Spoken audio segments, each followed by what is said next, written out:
মানা আনলো চিংড়ি, সোনা আনলো ঝিঙ্গে। রান্নাটা করতে হবে জমিয়ে, খাবে সবাই রসিয়ে। খারাপ হলে দেবে সবাই কষিয়ে। এবার লেবু দিয়ে চিংড়িটা বেছে নিলাম আর ঝিঙ্গাটা কেটে নিলাম। এটা খুব পুরনো রেসিপি, কিন্তু আমার খুব ভালো লাগে। আমার মতন আপনারাও একবার হলেও বাড়িতে এটা বানিয়ে খাবেন, দেখবেন খুব ভালো লাগবে। কিছুটা চিংড়ি মাছ নিয়ে আমি পেস্ট করে নিয়েছি। এতে কোনো ডাল বাটাও দেবো না, কোনো বেসনও দেবো না, এমনি চিংড়ি মাছের বড়া করব। তাতে দেখুন পেস্টটা আমি নিয়ে নিয়েছি, নিয়ে ওপর থেকে আমি পেঁয়াজ কুচি আর লঙ্কা কুচি, অল্প একটু লবণ আর অল্প একটু হলুদ গুঁড়ো দিয়ে এটাকে মাখিয়ে এবার কড়াটাকে তাঁতিয়ে ছোট ছোট করে বড়া ভেজে নেব।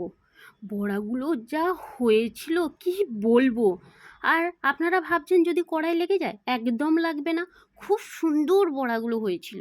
হ্যাঁ, দেখুন আমার বড়াগুলো কেমন হচ্ছে।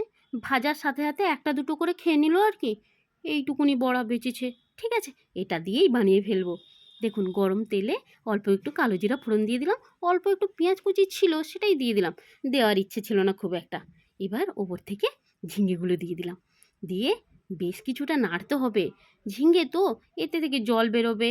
হ্যাঁ, তাই এটাকে একটু বেশ কিছুটা পরিমাণ নাড়তে হবে।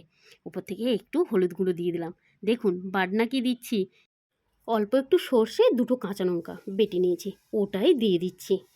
দেখেছেন? এটা আমি বলছি আপনাদের একবার বাড়িতে বানিয়ে খাবেন, দেখবেন খুব ভালো হয়। ওপর থেকে একটু টমেটো কুচি আর কাঁচা লঙ্কা চিড়ে দিয়ে দিলাম। আমরা তো একটু ঝাল খেতে ভালোবাসি, তাই একটু ঝাল ঝাল যাতে হয় তাই দিলাম। বড়াগুলো না ঝোলের মধ্যে কি বড় বড় করে ফুলে গেছে। এটা একবার হলেও বাড়িতে আপনারা বানিয়ে খাবেন। খাওয়ার শেষে মানা আর সোনার মতো বলবেন, আহা কি ভালো খাওয়ালে গো।